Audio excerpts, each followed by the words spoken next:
Hi ทุกคน Day 2 in กวางโจวตอนนี้เขากำลังยางออกไปอากาศคนหนาวเจ้าองศาหันประมาณเก่านี่ตอนเสาร์มันก็มีตึกนี่ก็ธนาคารรู้สึกว่าตอนเสาร์กับรถบท่านนายเนาะโอ้หรือว่าเขาลุกสวย ตอนนี้9 โมงแล้ว ว้ายมีลมอีกโคตรหนาวกำลังจะยางไปหากินข้าวกินกันปิดมาไปเลยโดนเฮ้ยหนาวตอนนี้เขาเขามาหานแล้วเขามากินเกี๊ยวกันครับโมนี่เขากินมียังไงมีหมูผมเองมีงัวครับมีจีนมีงัวจีนแล้วก็เกี๊ยวแล้วก็เฟอเป็นแบบสินเหมือนกันหรอกมีใจเบิ่งนี่แม่นเกี๊ยวแล้วก็ตัวนี้แม่นเฟอเป็นสินงัวมีงัวไก่มีชูเชื้อด้วยนะจ๊ะแซ่บโอ้ยเชื้อตัวนั้นเล่นนะกลัวนิ้วหนานเมียอันเป็นเส้นจุกโอ้เพลงเป็นแต่เซ่แล้วมีเราอูเลย โอ้หันเขาอยากอยู่ได้สักมาลองซิมกันพี่จะเกี๊ยวมุมี่หอดเสียงพี่ซอยกันเขาคือว้าฮอตมันรสจัดโอเคเนาะมีแต่เกี๊ยวตัวหนึ่ง15 หยวนกับประมาณ18,000 กี่บาทครับ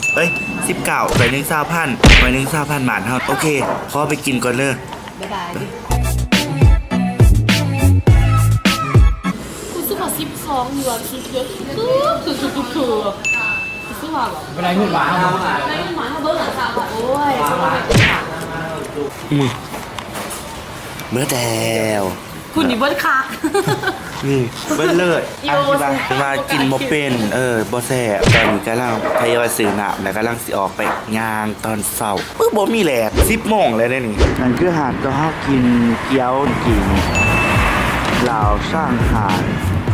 นี่ตอนนี้บรรยากาศอยู่ข้างนอกลมวุยเวทตึกน่าจะตึกนี่ก็ตึกน่าไปเจอกับตึกวายลมเย็นปวดโคตรด้านเสารถบลายนี่นอนตอนแรกวิววาวอยู่ขำรักไม่ต้องตึกเขาจะมีจอมทุกคนนี่ต้องมีจอมมดจะบอกได้หลายอันตอนนี้กำลังพาไปลงไปกดเงินแต่ถ่ายหัวกินเขาไปถามหานซิมเขาซิมหันบ่ต้องเสียแต่ว่าต้องเสียค่าอินเทอร์เน็ต200ก็ถือกับ260,000 บาทเฮาดินแต่11 มื้อนี่10 มื้อก็มื้อแหละ200,000บักแป้งนึงตอนนี้มาหอโรงแรมแล้ว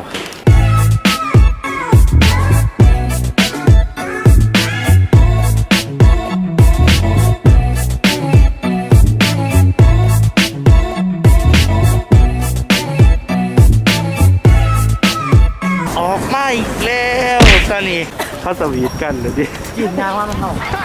ดีนะโอเคจะไปสวีทกันเมื่อกันตอนนี้เขากำลังขึ้นรถนี่ไปไซวะไปที่ดีลืมแล้วโอ้เปล่าแล้วซื้อไปไซปากซองไปด้วย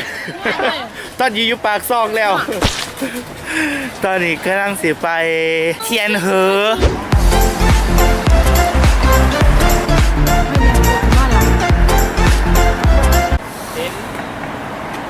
เป็นแบบอุ้ยเกิดออกโอ้ยเกิดออกนี่ครับ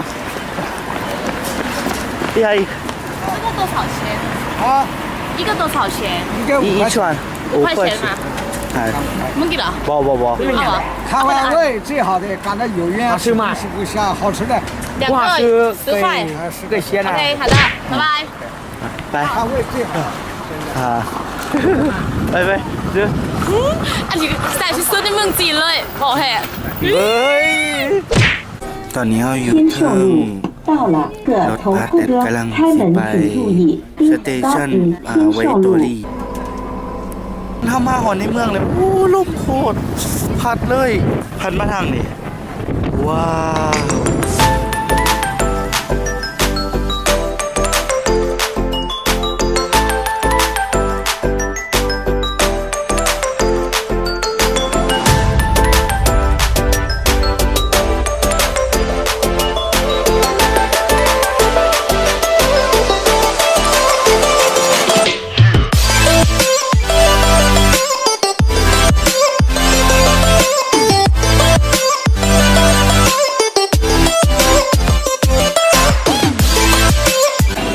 ทุกคนสืบนายช้าชานทรงตีเสบว่านกินแล้วติดใจ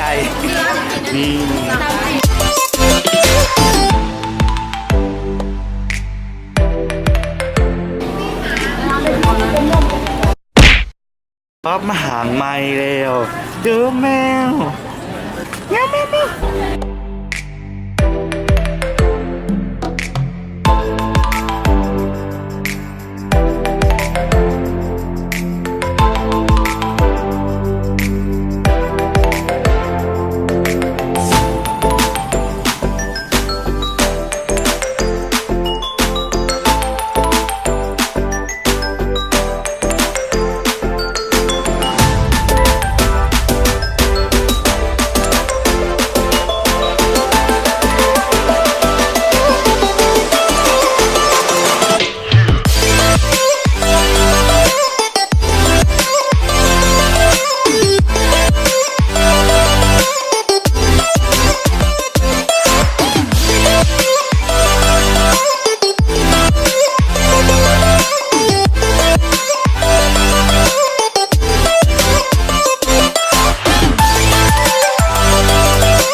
มื้อนี้50มากินหมาล่าพัดกันหมาล่าซาวขาวบ่หมาล่าขาว 麻辣鲜锅， เหรอฮะ 麻辣鲜锅， หมาล่าเสียงกัวหมาล่าพัด เราซื้อเอาเลยจัดไป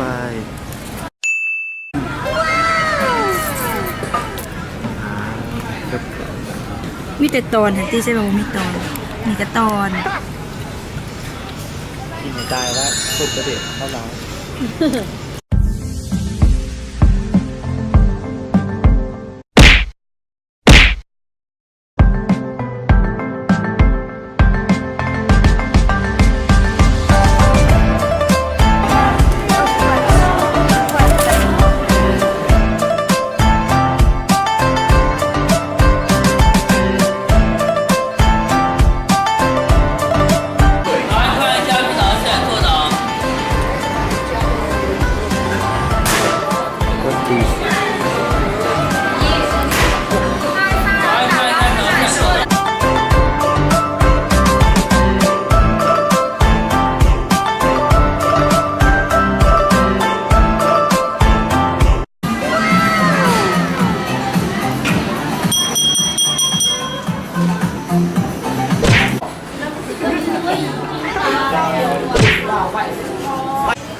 ซื้อมะลิอย่างละตื่นหรือเปล่า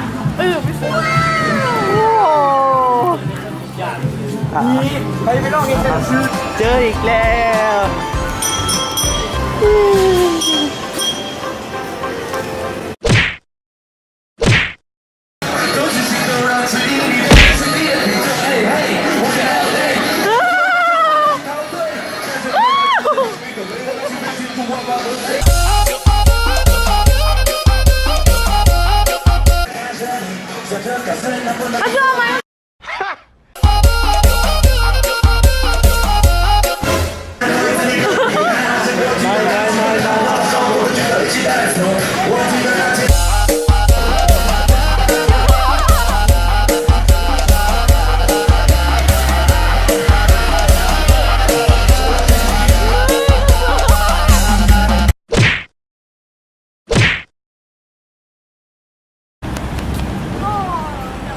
วิดีโอ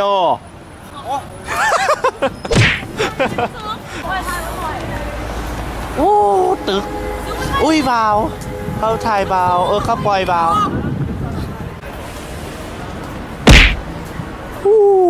ตึกเมื่อไรคริสต์มาสเฮาสิตัดคลิปแล้วท่านคลิปคริสต์มาสอยู่อ่ะตัดก่อนไว้ก่อนวะหรือว่าสิตัดสาก็ยังบ่หูอะโอ้หนาวมือหนาวมือ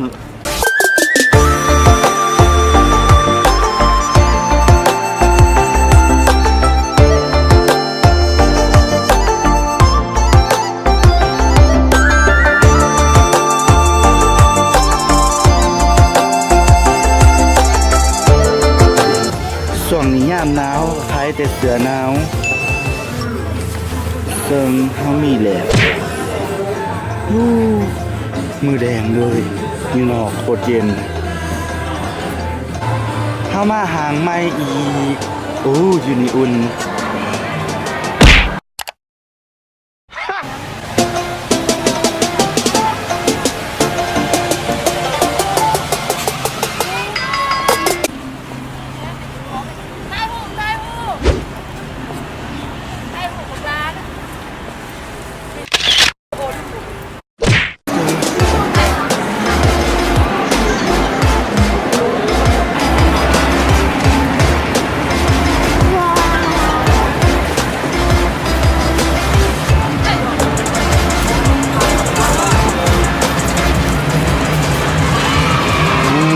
บอกใหญ่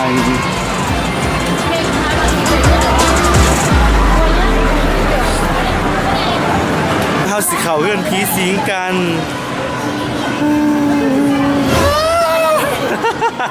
จะย่านบ่ย่านย่านบ่ย่านบ่ถามย่านบ่เขาไปเบิ่งเนาะย่านบ่นอนย่านบ่ไฟลงสิไปตื่นน้อยสิไปตื่นย่านบ่ถามประสบการณ์ ไอ้บ่ท่านเด็กเขายี่นี่มันยังสิเลนแหละ ตื่นย่านบ่ นี่เขาเห็นหน้าที่ยี่ของกระยานเลย โอ๊ยเขาบอกให้ทายเสื้อค่ะ เ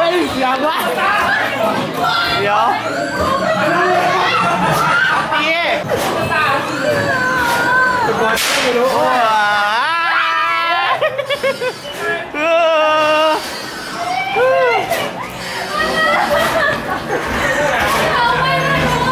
พี่หลอกฮัลโหลจับมือนะ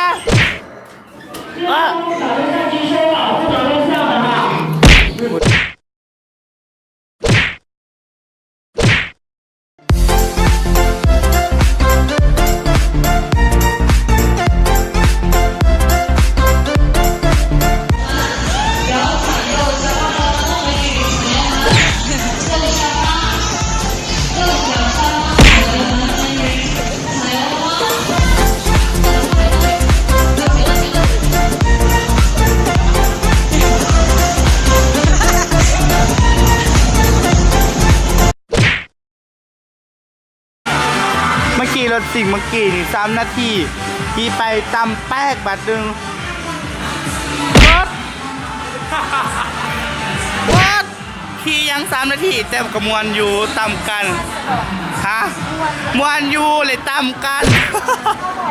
รถจริงแบบยังพี่ลึกแต่3 นาทีกดไว้